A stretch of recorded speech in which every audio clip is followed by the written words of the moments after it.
नमस्कार दोस्तों, स्वागत है आप सभी का हमारे इस YouTube channel learn with Ganesh में। दोस्तों, हमने एनसीईआरटी के सार संग्रह की एक सीरीज स्टार्ट करी है, जिसमें हमने स्टार्ट लिया था इंडियन पॉलिटी से।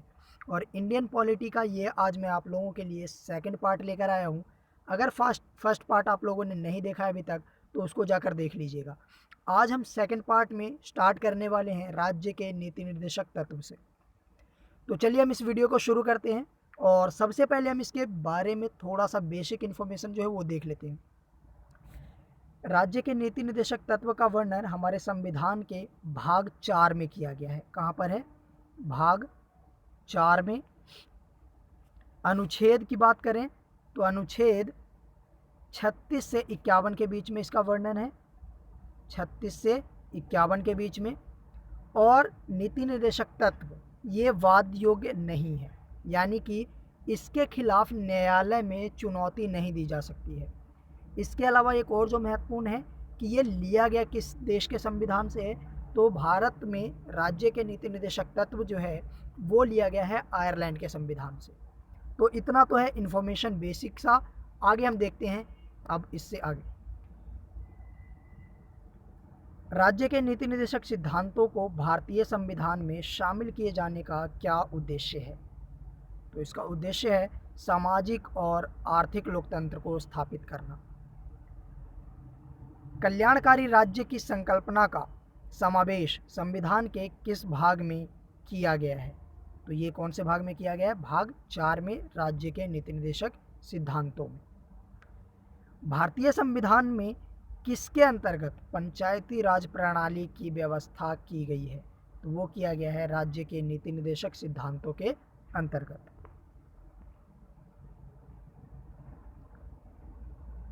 बॉक्स में दिया हुआ है, समान आचार संहिता राज्य के नीति निर्देशक तत्वों का भाग नहीं है।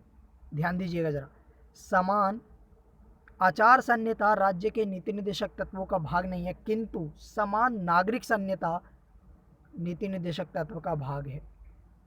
नेक्स्ट देखते हैं, नीति निर्देशक सिद्धांत वाद योग्य नहीं है। चलिए आगे देखते हैं हम।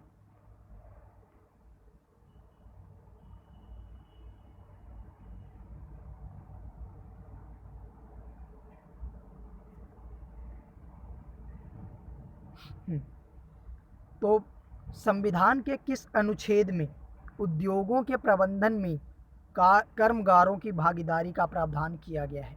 तो अनुच्छेद 43 का में जो है ये प्रावधान किया गया है। भारत के संविधान में समान कार्य के लिए समान वेतन के अधिकार का प्रावधान कहाँ किया गया है? तो राज्य के नीति निर्देशक सिद्धांतों में समान कार्य के लिए समान वेतन का प्रावधान किया गया है। पुरुषों और स्त्रियों दोनों को समान कार्य के लिए समान वेतन राज्य के नीति निर्देशक तत्वों में निहित है। नेक्स्ट, राज्य के नीति निर्देशक सिद्धांतों में कौन सा अनुच्छेद अंतर्राष्ट्रीय शांति और सुरक्षा के संवर्धन से संबंधित है? तो वो है अनुच्छेद 51, जो अंतर्राष्ट्रीय शांति और सुरक्षा को बढ़ावा देने पर बल देता है।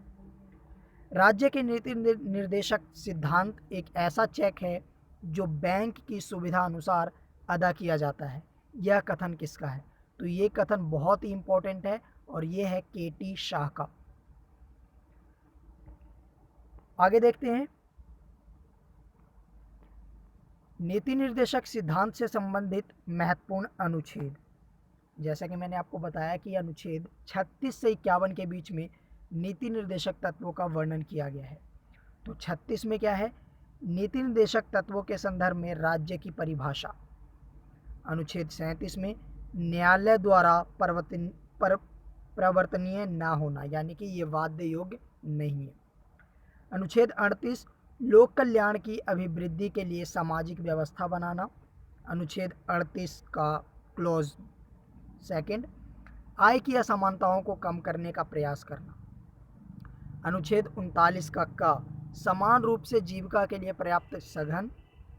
अनुच्छेद 39 का ख, समुदाय व भौतिक संसाधनों का स्वामित्व व नियंत्रण इस प्रकार हो जिससे सामूहिक हितों की सर्वोत्तम रूप से प्राप्ति हो।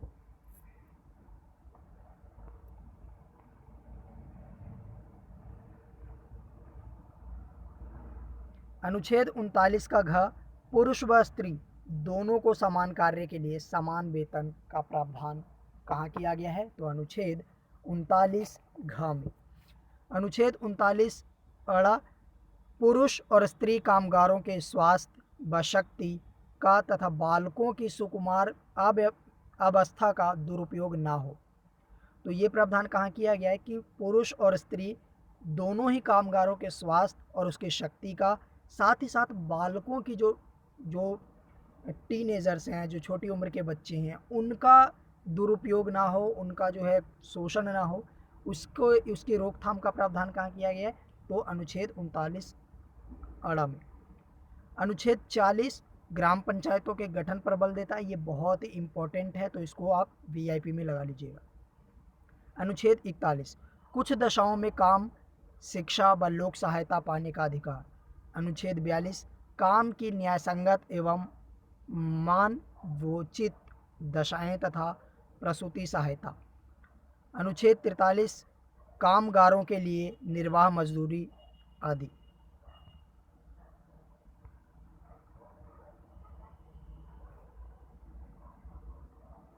अनुच्छेद 43 का उद्योगों के प्रबंधन में कामगारों का भाग लेना।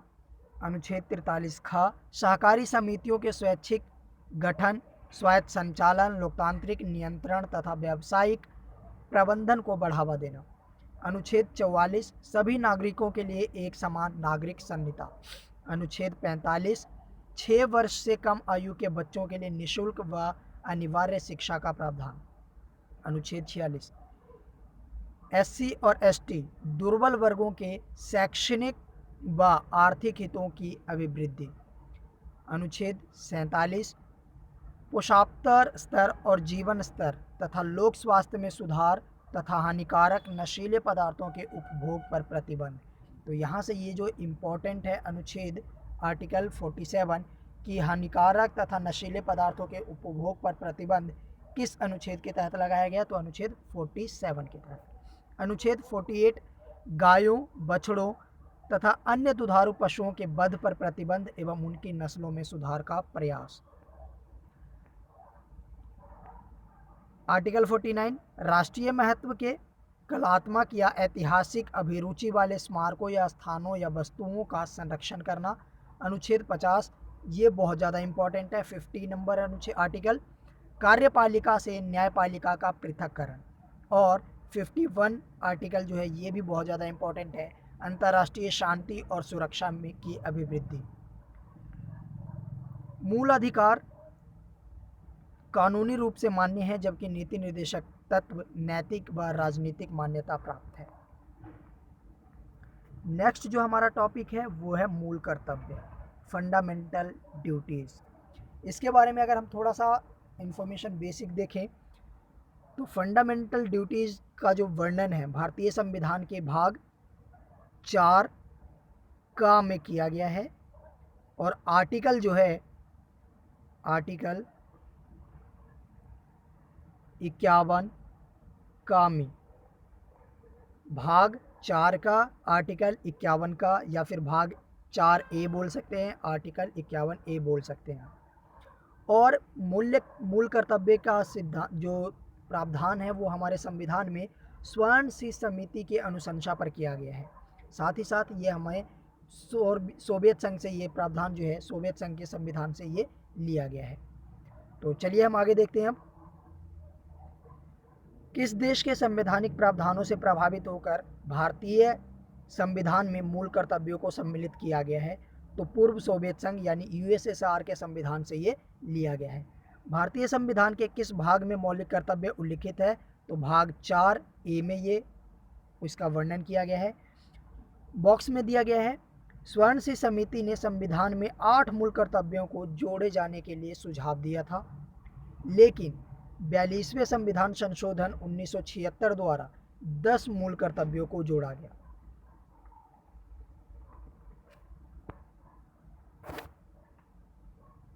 आगे देखते हैं, भारतीय संविधान में मूल कर्तव्य किस समिति की अनुशंसा पर शामिल किया गया था? तो ये सरदार स्वर्ण सिंह समिति की अनुशंसा पर। और इसका गठन कब किया गया था? तो 1976 में सरदार स्वर्ण सिंह समिति का गठन कब किया गया था? 1976 में। भारतीय संविधान में 11वां मूल कर्तव्य को किस संशोधन द्वारा जोड़ा गया था? तो ये जोड़ा गया 86वें संविधान संशोधन 2002 द्वारा, जिसमें 14 वर्ष से कम उम्र के बच्चों के लिए शिक्षा अनिवार्य किया गया और ये कहा गया कि माता पिता का ये दायित्व है कि 14 वर्ष से कम उम्र के बच्चों को स्कूल में शिक्षा प्राप्त करने के लिए भेजें। मूल कर्तव्यों को किन दो वर्गों में रखा जाता है?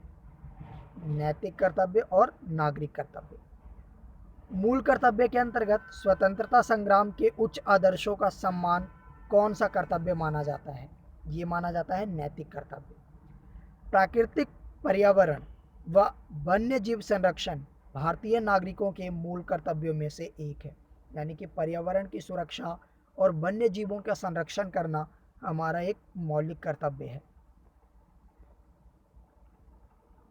एक और बॉक्स में यहाँ पर दिया गया है, राष्ट्रीय महत्व के स्थानों और स्मारकों की रक्षा करना मौलिक कर्तव्य नहीं बल्कि राज्य के नीति निर्देशक तत्व का एक अंग है।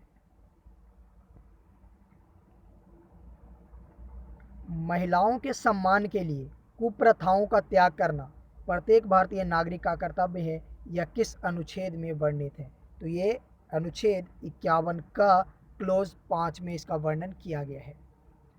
मूल कर्तव्य किन पर लागू होता है, यानी किन लोगों पर लागू होता है? तो ये केवल भारतीय नागरिकों पर लागू होता है जो भारत के नागरिक हैं।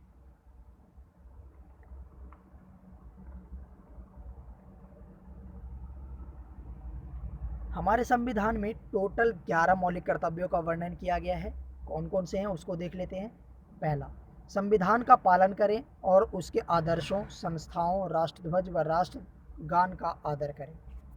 दूसरा, स्वतंत्रता के लिए हमारे राष्ट्रीय आंदोलन को प्रेरित करने वाले उच्च आदर्शों को हृदय में संजोए रखें और उनका पालन करें। तीसरा, भारत की संप्रभुता, एकता और अखंडता की रक्षा करें और उसे अक्षुण्ण रखें। चौथा, देश की रक्षा करें और आह्वान करने किए जाने पर राष्ट्र की सेवा करें। पांचवा,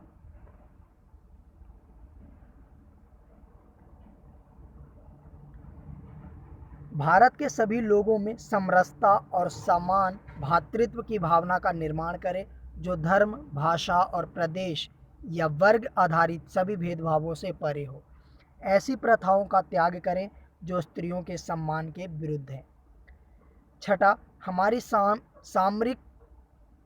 सामसिक संस्कृति की गौरवशाली परंपरा का महत्व समझें और उसका परिरक्षण करें। प्राकृतिक पर्यावरण, जिसके अंतर्गत वन, झील, नदी और वन्य जीव सम्मिलित हैं, की रक्षा करें और उसका संवर्धन करें तथा प्राणी मात्र के प्रति दया भाव रखें। आठवां, वैज्ञानिक दृष्टिकोण, मानववाद, ज्ञान अर्जन तथा सुधार की भावना का विकास करें। नौवां, सार्वजनिक संपत्ति को सुरक्षित रखें और हिंसा से दूर रहें।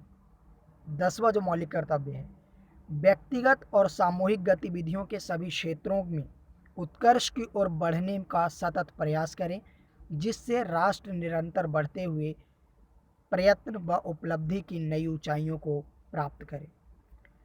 11वां जो सबसे नया, जो सबसे बाद में जोड़ा गया, कब जोड़ा गया? 2002 में 86वें संविधान संशोधन द्वारा। वो क्या है? 6 से 14 वर्ष की आयु के बच्चों के माता पिता और संरक्षक जो भी हों, उन्हें शिक्षा के अवसर प्रदान करें। और ये कब जोड़ा गया?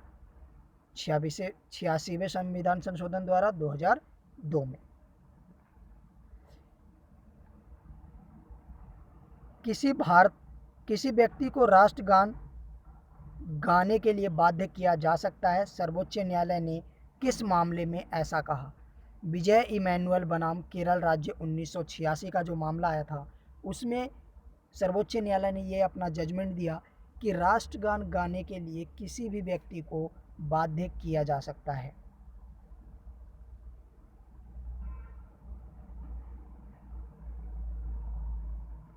सर्वोच्च न्यायालय के मुख्य न्यायाधीश PN भगवती को जनहित याचिका का जनक माना जाता है।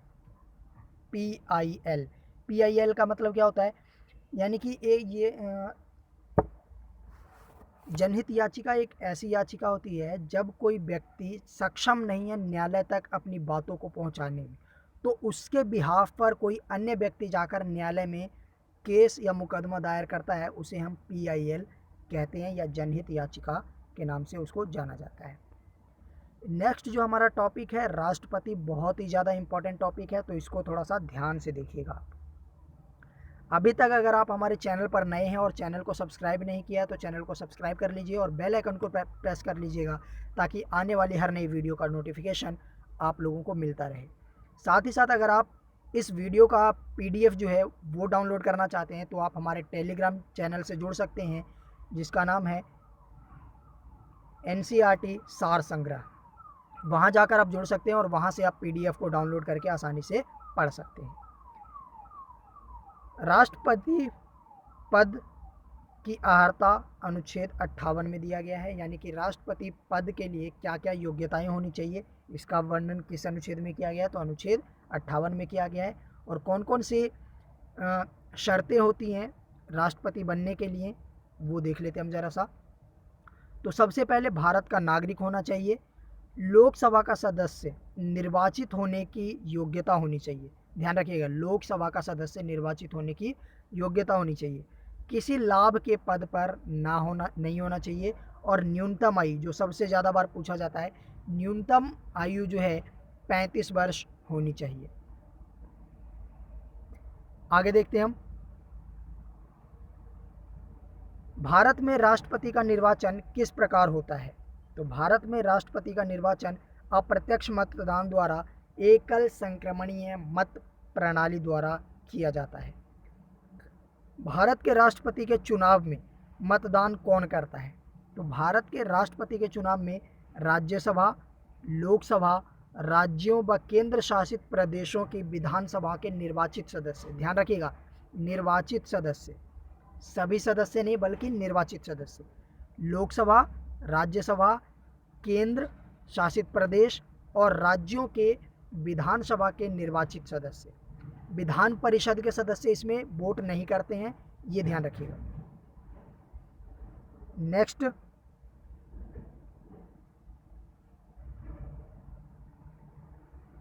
भारत के राष्ट्रपति उम्मीदवार के प्रस्ताव पर अनुसमर्थन कम से कम कितने सदस्यों द्वारा किया जाना चाहिए, कम से कम 50 निर्वाचकों द्वारा राष्ट्रपति पद के उम्मीदवार को समर्थन प्राप्त करना होता है।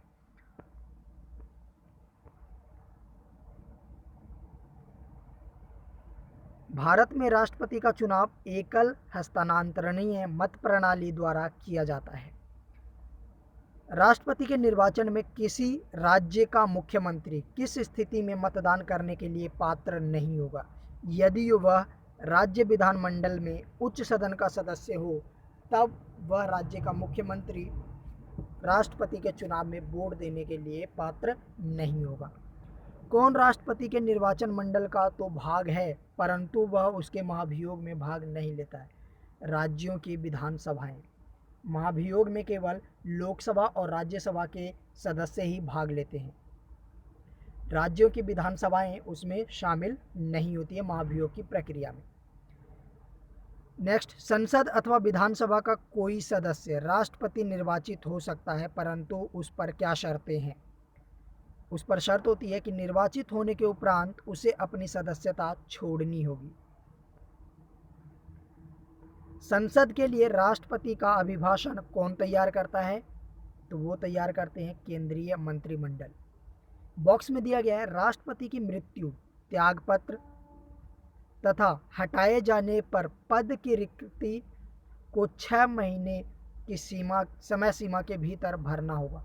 यानी कि अगर राष्ट्रपति की मृत्यु हो जाती है या फिर वो त्याग दे देते हैं या फिर उन पर महाभियोग लगाकर उनको हटा दिया जाता है, तो ऐसी स्थिति में 6 महीने के भीतर में वो पद जो है वो भरा जाना होता है। और जब तक राष्ट्रपति जो है वो पद पर नहीं होता है तो उनके बदले कार्यकारी राष्ट्रपति के रूप में उपराष्ट्रपति काम करते हैं, और अगर उपराष्ट्रपति भी नहीं है तो उनकी जगह पर सर्वोच्च न्यायालय के मुख्य न्यायाधीश काम करते हैं, कार्यवाहक की भूमिका निभाते हैं। ठीक है, आगे देखते हैं। भारत के राष्ट्रपति चुनाव में उत्पन्न विवाद का निपटारा कौन करता है? सर्वोच्च न्यायालय। भारत के राष्ट्रपति को उसके कार्यकाल की समाप्ति से पूर्व किस प्रकार पद से हटाया जा सकता है? महाभियोग द्वारा। और महाभियोग की प्रक्रिया कहाँ किसके द्वारा चलाया जाता है? तो वो संसद द्वारा। संसद के किस सदन में? तो लोकसभा या राज्यसभा, दोनों में से किसी भी सदन में ये प्रक्रिया शुरू की जा सकती है। भारत के राष्ट्रपति को उसके पद से हटाने का अधिकार किसे प्राप्त है? तो संसद को।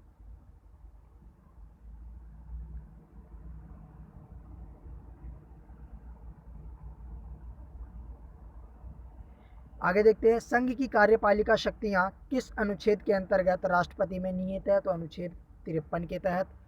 अनुच्छेद 51 के अंतर्गत राष्ट्रपति पर महाभियोग संसद के किस सदन द्वारा प्रारंभ किया जा सकता है? संसद के किसी भी सदन द्वारा शुरू किया जा सकता है। भारतीय संविधान का कौन सा अनुच्छेद राष्ट्रपति के पद के लिए पुनः निर्वाचित की पात्रता निर्धारित करता है? तो अनुच्छेद 57, जिसमें राष्ट्रपति कितनी बार भी जो है वो नियुक्त हो सकता है, कोई समय सीमा नहीं है। जैसे अमेरिका में मात्र 2 बार नियुक्त हो सकता है, लेकिन भारत में कोई भी फिक्स नहीं है कि वो कितनी बार चुना जाए।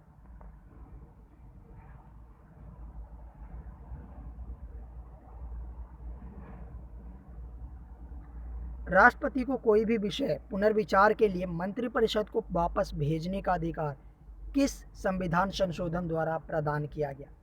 यानी कि पुनर्विचार करने की जो शक्ति है राष्ट्रपति के पास, वो किस संविधान संशोधन से मिला है? तो वो मिला है 44वें संविधान संशोधन द्वारा। और ये कब हुआ था? 1978 में। आगे देखते हैं, भारतीय संविधान के किस अनुच्छेद के अंतर्गत राष्ट्रपति संसद के दोनों सदनों द्वारा पारित किसी विधेयक पर अपनी स्वीकृति रोक सकते हैं? तो वो अनुच्छेद 111 के तहत, 111। किस अनुच्छेद के अंतर्गत राष्ट्रपति कुछ आकस्मिकताओं में राज्यपाल के कार्यों के निर्वहन हेतु उपबंध कर सकता है? तो आर्टिकल 160 में।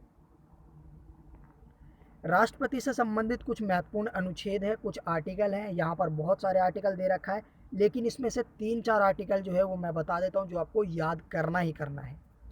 एक तो आर्टिकल 52, जिसमें ये बताया गया कि भारत का एक राष्ट्रपति होगा। साथ ही साथ में संघ की कार्यपालिका की शक्तियों का वर्णन कहाँ पर किया गया है, तो ये भी आप याद कर लीजिएगा। इसके अलावा पुनर्विचार के लिए पात्रता आर्टिकल 57 और आर्टिकल 61, राष्ट्रपति पर महाभियोग चलाने की प्रक्रिया, और आर्टिकल 72, जिसमें क्षमा दान की शक्ति जो है राष्ट्रपति को प्राप्त होता है। यदि किसी व्यक्ति को सज़ा मिली है, यानी उम्र कैद या फांसी की सज़ा हुई है, तो राष्ट्रपति उसकी सज़ा को या तो कम करवा सकता है या फिर बढ़ा भी सकता है, या फिर अगर उम्र कैद या फिर फांसी की सज़ा हुई है तो उसकी पूरी की पूरी सज़ा ख़त्म भी कर सकता है, समाप्त कर सकता है, माफ़ कर सकता है। ठीक है, तो क्षमादान की शक्ति जो है वो राष्ट्रपति को प्राप्त है। इसके अलावा एक और आर्टिकल है 143, ये है सर्वोच्च न्यायालय से परामर्श लेने की शक्ति राष्ट्रपति को प्रदान करता है। तो वो किस अनुच्छेद के तहत? आर्टिकल 143 के तहत। तो ये आप याद रख लीजिएगा। यहाँ पर देखिए, राष्ट्रपति को मृत्युदंड के मामले में क्षमादान करने की शक्ति प्राप्त है, किंतु राज्यपाल के पास ये शक्ति प्राप्त नहीं है। आगे देखते हैं, सर्वोच्च न्यायालय के न्यायाधीश को उस पद से हटाने का अधिकार किसे प्राप्त है? तो राष्ट्रपति को। बॉक्स में दिया है, भारतीय संविधान का अनुच्छेद 143 राष्ट्रपति की उच्चतम न्यायालय से परामर्श करने की शक्ति प्रदान करता है। राष्ट्रपति लोकसभा को कब भंग कर सकता है? तो ये कर सकता है केंद्रीय मंत्रिमंडल की अनुशंसा पर। जब केंद्रीय मंत्रिमंडल उनको बोले कि लोकसभा को भंग कर दिया जाए, तब जो है वो लोकसभा को भंग कर सकते हैं। लोकसभा और राज्यसभा का संयुक्त अधिवेशन किसके द्वारा आहूत किया जाता है? तो राष्ट्रपति के द्वारा। भारत के राष्ट्रपति ने किस एकमात्र मामले में जेबी वीटो, पॉकेट वीटो की शक्ति का प्रयोग किया था?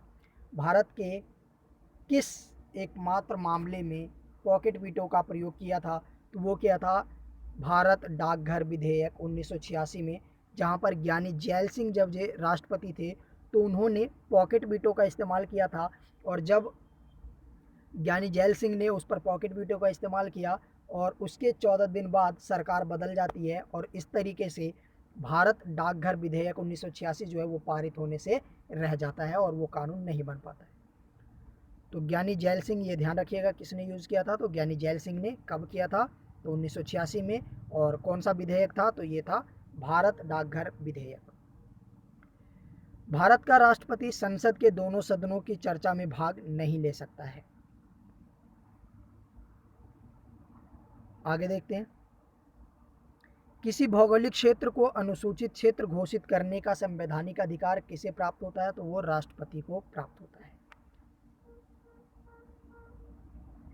राष्ट्रपति क्या करते हैं, बहुत सारी नियुक्तियां भी करते हैं। तो किस किस की नियुक्ति करते हैं वो जरा सा हम देख लेते हैं। राष्ट्रपति द्वारा नियुक्त अधिकारी, प्रधानमंत्री एवं केंद्रीय मंत्री, राज्यों के राज्यपाल, वित्त आयोग व राजभाषा आयोग के अध्यक्ष व सदस्य, उच्चतम न्यायालय व उच्च न्यायालयों के न्यायाधीश, भारत के महान्यायवादी तथा महानियंत्रक, महालेखा परीक्षक, संघ लोक सेवा आयोग के अध्यक्ष एवं सदस्य, मुख्य निर्वाचन आयुक्त एवं अन्य निर्वाचन आयुक्त, राष्ट्रीय मानवाधिकार आयोग के अध्यक्ष एवं सदस्य, अनुसूचित जाति अनुसूचित जनजाति आयोग के अध्यक्ष एवं सदस्य, संघ राज्य क्षेत्रों के राज्यपाल अथवा प्रशासक, दिल्ली व पुडुचेरी के मुख्यमंत्री। ये सारे जो अधिकारी हैं वो राष्ट्रपति द्वारा नियुक्त किए जाते हैं।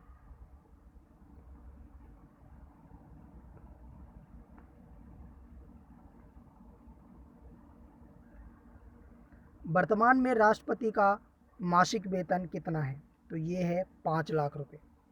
यदि भारत के राष्ट्रपति का पद रिक्त हो जाए और कोई उपराष्ट्रपति भी ना हो, तब कार्यवाहक राष्ट्रपति कौन होगा, सर्वोच्च न्यायालय का मुख्य न्यायाधीश।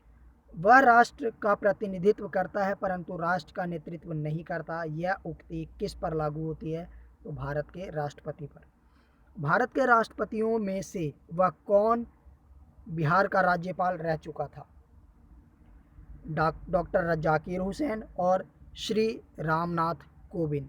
तो ये 2 राष्ट्रपति ऐसे रहे हैं जो बिहार के राज्यपाल भी रह चुके हैं और राष्ट्रपति भी रह चुके हैं। राष्ट्रपति के विरुद्ध महाभियोग संसद द्वारा चलाई जाने वाली एक अर्ध न्यायिक प्रक्रिया है, तो इसको ध्यान रखिएगा। महाभियोग कैसी प्रक्रिया है, तो क्वासी जुडिशियल प्रोसेस यानी अर्ध न्यायिक प्रक्रिया है।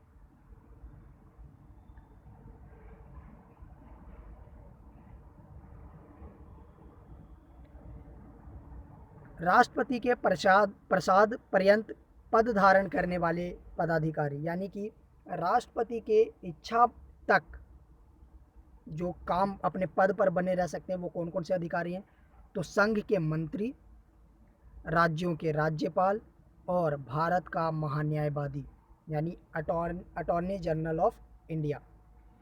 एक विधेयक जो संसद में प्रस्तुत किया जाता है वह किस प्रक्रिया के बाद अधिनियम बन जाता है, तो राष्ट्रपति के हस्ताक्षर के बाद कोई भी जो विधेयक है वो कानून बनता है।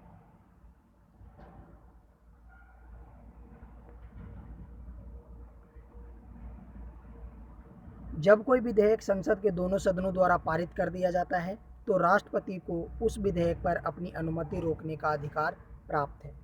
निर्विरोध रूप से चुने गए राष्ट्रपति, भारत के प्रथम राष्ट्रपति कौन थे, तो नीलम संजीव रेड्डी, और ये एकमात्र राष्ट्रपति थे जो निर्विरोध रूप से चुने गए थे, यानी कि इनके अगेंस्ट में कोई और उम्मीदवार नहीं खड़ा हुआ था।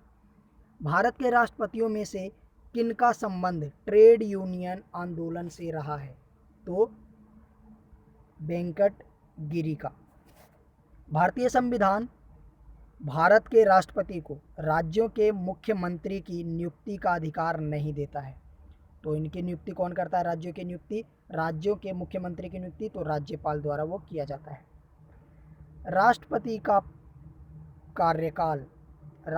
कार्यकाल कितना होता है, पद ग्रहण करने के दिन से 5 वर्ष तक। भारत के किस राष्ट्रपति को मिसाइल मैन के नाम से जाना जाता है, या मिसाइल मैन की संज्ञा दी जाती है तो डॉक्टर APJ अब्दुल कलाम को। भारत के मुख्य न्यायाधीशों में से किसने राष्ट्रपति के रूप में कार्य किया था? Justice M Hidayatullah. धन विधेयक को पुनर्विचार हेतु लौटाने का संवैधानिक विशेषाधिकार राष्ट्रपति के पास नहीं होता है। नॉर्मल जो विधेयक होते हैं उन विधेयक को राष्ट्रपति पुनर्विचार के लिए संसद को दोबारा लौटा तो सकता है, लेकिन धन विधेयक पर राष्ट्रपति उसे पुनर्विचार के लिए नहीं लौटा सकता है। 14 दिनों बाद, हालांकि धन विधेयक को भी राष्ट्रपति 14 दिनों तक अपने पास रख सकता है, लेकिन 14 दिनों बाद अगर राष्ट्रपति उस पर हस्ताक्षर भी नहीं करता तब भी वो विधेयक अपने आप ही पारित माना जाता है, पास माना जाता है।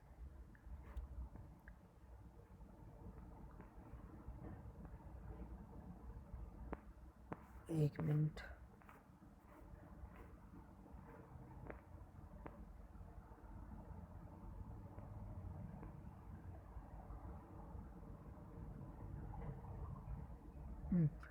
श्री रामनाथ कोविंद का भारतीय गणतंत्र के राष्ट्रपति के रूप में कौन सा क्रम है? तो ये है 14वां क्रम। वित्त आयोग की नियुक्ति कौन करता है? राष्ट्रपति। राष्ट्रपति के रूप में डॉक्टर राजेंद्र प्रसाद ने सबसे लंबी अवधि 1950 से 62 तक एवं जाकिर हुसैन ने सबसे कम अवधि 1 वर्ष 11 दिन तक कार्य किया था। राष्ट्रपति द्वारा क्षमादान की स्थितियां: जब दंड सेना न्यायालय द्वारा दिया गया हो, जब दंड संघीय विषय से संबंधित विधि के विरुद्ध हो, या फिर जब दंड मृत्यु दंड हो। इन तीनों ही अवस्था में राष्ट्रपति जो है किसी भी अपराधी के जो दंड है उसको कम कर सकता है, बढ़ा सकता है या फिर उसको माफ़ कर सकता है। राष्ट्रपति के बाद एक महत्वपूर्ण टॉपिक है हमारा उपराष्ट्रपति, क्योंकि राष्ट्रपति का हर कोई पढ़ के जाता है, लेकिन वाइस प्रेसिडेंट जो हैं उनके बारे में बहुत ही कम पढ़ के जाते हैं। तो चलिए देखते हैं, भारत के उपराष्ट्रपति के निर्वाचक मंडल में कौन कौन सम्मिलित है?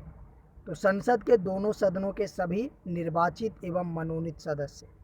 तो उपराष्ट्रपति, हालांकि भारत में उपराष्ट्रपति का कोई पद नहीं है, बल्कि राज्यसभा के सभापति के रूप में उपराष्ट्रपति काम करते हैं और उसी के बदले उपराष्ट्रपति को वेतन प्राप्त होता है। तो राज्यसभा के सभापति के रूप में वो काम करते हैं।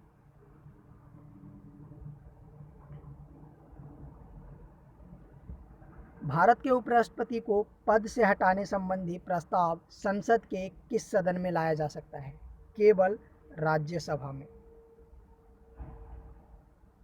राष्ट्रपति के निर्वाचन के समान ही उपराष्ट्रपति के निर्वाचन से संबंधित सभी विवादों के समाधान का अधिकार उच्चतम न्यायालय को प्राप्त है तथा उसका निर्णय अंतिम होता है। राज्यसभा का सभापति कौन होता है? तो वो उपराष्ट्रपति होता है, और उपराष्ट्रपति को राज्यसभा का सभापति होने के नाते ही सैलरी मिलती है। उपराष्ट्रपति के पद के लिए कोई सैलरी नहीं दी जाती है। उपराष्ट्रपति से संबंधित अनुच्छेद जो हैं वो आप देख लीजिएगा। आर्टिकल 63 भारत के लिए एक उपराष्ट्रपति का प्रावधान। 64 उपराष्ट्रपति का राज्यसभा का पदेन सभापति होना। 65 उपराष्ट्रपति द्वारा राष्ट्रपति के पद में आकस्मिक रिक्तियां अथवा उसकी अनुपस्थिति में राष्ट्रपति के कर्तव्यों का निर्वहन। 66 आर्टिकल उपराष्ट्रपति का निर्वाचन। 67 उपराष्ट्रपति का कार्यकाल।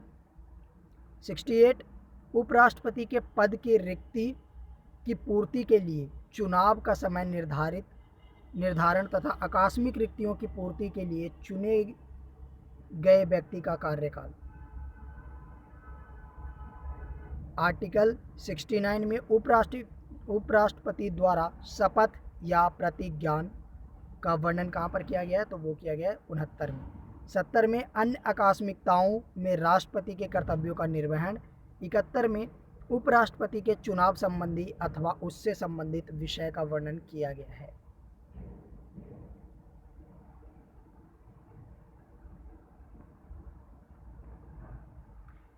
यहाँ पर भारत के उपराष्ट्रपति की एक सूची दी गई है। यहाँ पर बहुत ही अच्छा कलेक्शन दिया गया, तो इसको देख लीजिएगा। भारत के सर्वप्रथम पहले उपराष्ट्रपति कौन थे? तो डॉक्टर सर्वपल्ली राधाकृष्णन जो 1952 से 1962 तक रहे। दूसरा जाकिर हुसैन, तीसरा वेंकट गिरी, चौथा गोपाल स्वरूप पाठक, पांचवा श्री बी.डी. जत्ती, छठा न्यायमूर्ति मोहम्मद हिदायतुल्लाह, सातवां आर वेंकट रमन, आठवां जयशंकर दयाल शर्मा, नौवे जो उपराष्ट्रपति रहे वो के.आर. नारायणन, 10वें राष्ट्रपति श्रीकांत और श्री कृष्णकांत, और 11वें जो राष्ट्रपति रहे उपराष्ट्रपति रहे वो भैरव सिंह शेखावत, और 12वें उपराष्ट्रपति थे डॉक्टर हामिद अंसारी, और अभी जो हैं वेंकैया नायडू।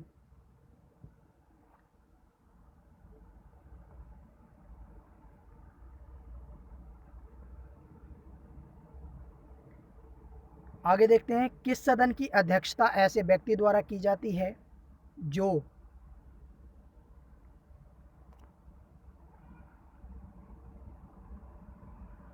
किस सदन की अध्यक्षता ऐसे व्यक्ति द्वारा की जाती है जो उस सदन का सदस्य नहीं होता है? राज्यसभा। राष्ट्रपति की मृत्यु, त्यागपत्र अथवा हटाए जाने की स्थिति में राष्ट्रपति का पदभार कौन सबसे पहले ग्रहण करता है? तो उपराष्ट्रपति। और जब उपराष्ट्रपति नहीं होता तो सर्वोच्च न्यायालय के मुख्य न्यायाधीश। भारत के उपराष्ट्रपति पद से संबंधित प्रावधान अमेरिका के संविधान से लिया गया है। राष्ट्रपति या उपराष्ट्रपति किसी के भी निर्वाचन में राज्य अथवा संसद के किस सदन का सदस्य भाग नहीं लेता है? तो वो होता है राज्य विधान परिषद के सदस्य। भारत का राष्ट्रपति अपना त्यागपत्र किसको संबोधित करके देता है? तो वो उपराष्ट्रपति को। और उपराष्ट्रपति अपना त्यागपत्र किसको देता है? तो वो राष्ट्रपति को। दोनों एक दूसरे को देते हैं। ये देख लेते हैं राष्ट्रपति और उपराष्ट्रपति की तुलना।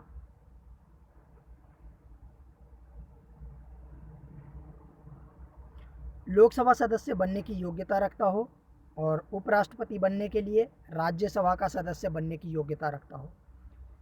राष्ट्रपति के निर्वाचक मंडल में संसद के दोनों सदनों तथा राज्य विधानसभाओं के निर्वाचित सदस्यों के साथ साथ दिल्ली एवं पुडुचेरी की विधानसभा के निर्वाचित सदस्य भी शामिल होते हैं। लेकिन उपराष्ट्रपति में उपराष्ट्रपति के निर्वाचन मंडल में संसद के दोनों सदन के सभी सदस्य मनोनीत और निर्वाचित दोनों सदस्य शामिल होते हैं। राज्यों के विधानमंडल के सदस्य सम्मिलित नहीं होते हैं उपराष्ट्रपति के चुनाव में। राष्ट्रपति को पद से हटाए जाने की प्रक्रिया महाभियोग किसी भी सदन में प्रारंभ किया जा सकता है, लेकिन उपराष्ट्रपति को उनके पद से हटाने की प्रक्रिया यानी महाभियोग की जो प्रक्रिया है वो केवल राज्यसभा से ही शुरू की जा सकती है और राज्यसभा में ही प्रस्तुत की जा सकती है। ठीक है। उपराष्ट्रपति का वेतन भारत की संचित निधि पर भारित होता है। उपराष्ट्रपति का वेतन कहाँ से दिया जाता है? तो भारत की संचित निधि से। तो चलिए आज हम इस वीडियो को यहीं पर समाप्त करते हैं। मिलते हैं नेक्स्ट वीडियो में। तब तक के लिए बाय बाय।